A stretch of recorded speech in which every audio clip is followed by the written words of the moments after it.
جب سے ہوش سنبھالا ہے ماں نے ہمیں سمجھایا ہے، سمجھ میں آیا اس دن سے میں ہوں حسینی بچپن سے۔ السلام علیکم خواتین و حضرات، میں ہوں آپ کا میزبان محمد ناصر۔ میں آج بہت ہی ایک اہم اور مبارک موضوع پہ گفتگو کر رہا ہوں، وہ ہے زر مبارک، اور جس کے بارے میں ہم بات کریں گے وہ ہیں باب العلم کے ٹرسٹی سید اطہر عباس جعفری، جو کہ ہمیں وہ زر مبارک کی ہسٹری بتائیں گے۔ سن 61 ہجری 10 محرم الحرام کا آخری آفتاب نہ صرف دنیا بھر میں بلکہ پورے عالم اسلام میں غم و اندوز کے ساتھ طلوع ہوا۔ روایات کے مطابق عرب کے ایک گاؤں کے قافلہ بنی اسد کے لوگوں نے شہدائے کربلا کی تدفین کی، جس کے بعد آہستہ آہستہ کر کے روضہ تعمیر ہوتا رہا۔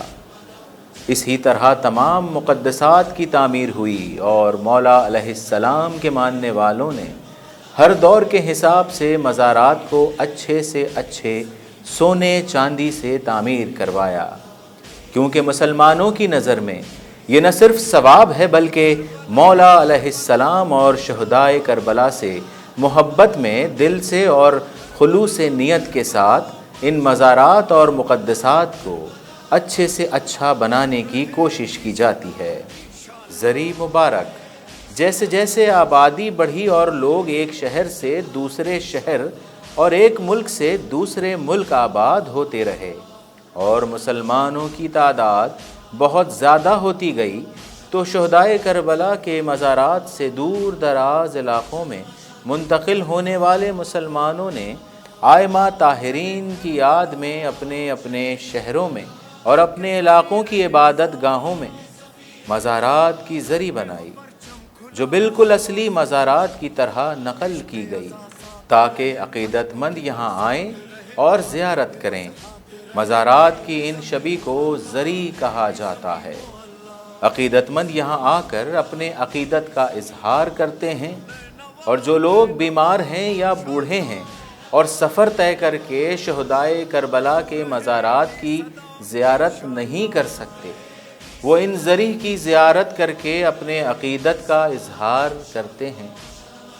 لوگ یہاں آ کر اپنی عبادت کرتے ہیں، ساتھ ہی آل محمد صلی اللہ علیہ وسلم سے دل میں محبت اور عقیدت لیے اللہ تبارک و تعالیٰ سے دعا کرتے ہیں۔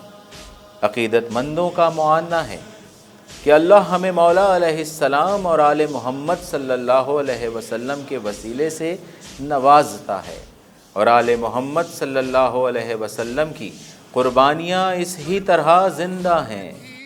زری مبارک کی تاریخ کیا ہے؟ لیکن جب یہ 83 میں یہاں آیا تھا تو اس وقت یہ یہاں پہ کچھ بھی نہیں تھا، صرف یہ مسجد بنی ہوئی تھی۔ وہ جہاں پہ زری ہے اس وقت، وہ ایک پرانی مسجد تھی، اس کو ڈیمالش کر دیا تھا ہم نے، وہ وہاں میدان ہو گیا تھا۔ تو ہم نے سب کے ٹرسٹیز نے مل کے فیصلہ کیا اس کو کیا کرنا ہے۔ کچھ لوگوں نے ہم سے کہا کہ اس کو درگاہ بنا دیں، تو میرے منہ سے خود بخود نکل گیا کہ پھر درگاہ اگر بنانی ہے تو ویسی ہی بنائیں جیسے کربلا میں ہے۔ یہ پتہ نہیں مولا کو منظور تھا یہ۔ تو اب یہ بھی موضوع سمجھ لیں کہ 8 ٹرسٹی ہمارے یہاں سے کربلا چلے گئے، جس میں خود بھی تھا۔ وہاں سے نقشے لائے، یہ لائے، فوٹو لائے، سب لے کے آئے۔ اس نے بھول گیا تو اس نے بتایا، اس نے بنایا۔ یہاں پہ پھر یہ فدا حسین آرکیٹیکٹ نے اس کا نقشہ بنایا، اس طرح سے اس کی بنیاد رکھی، اور پھر فیصلہ یہ ہوا کہ عارف حسینی نے اس کی سنگ بنیاد رکھایا جائے۔ ابھی آپ نے وہ پتھر دیکھا وہاں لگا ہوا ہے، اس طرح سے اس کا اسٹرکچر کھڑا کیا ہم نے۔ اچھا جعفری صاحب، یہ بتائیے گا، یہ جو زری ہوتی ہے کیا یہ کربلا سے لائی جاتی ہے یا خود اپنی تیار کرتے ہیں؟ نہیں، کربلا سے کوئی زری نہیں آئی آج تک، یہ خود بنانی پڑتی ہے یہاں پر۔ اس کی تصویریں وغیرہ، اس کے نقشے وغیرہ وہاں سے لے آتے ہیں، پھر یہاں جو کاریگر ہیں، اچھے کاریگر ہیں، وہ اس کی شبیہ بنا دیتے ہیں۔ یہ باب العلم کی مسجد ہے۔ اس مسجد کا سنگ بنیاد بدست مبارک حجت الاسلام سرکار آقائے مرزا مہدی ذل عالی نے بتاریخ 1 شعبان المعظم 1329 ہجری بمطابق عیسوی کیلنڈر 10 ستمبر 1972 کو رکھا۔ یہ درگاہ حضرت ابو الفضل عباس وعزا خانہ ہے، جس کی سنگ بنیاد 23 اگست 1984 اسلامی تاریخ کے مطابق 25 ذیقعد 1404 ہجری کو رکھی گئی۔ امید ہے ناظرین آپ کو ہمارا یہ پروگرام بیحد پسند آئے گا۔ اپنے پروگرام کے آخر میں اس شعر کے ساتھ اپنا پروگرام ختم کروں گا۔ اب اس سے بڑھ کے شکست یزید کیا ہوگی، اب اس سے بڑھ کے شکست یزید کیا ہوگی، محل یزید کا تذکرہ حسین کا۔ اپنے میزبان کو اجازت دیں، محمد ناصر، اللہ حافظ۔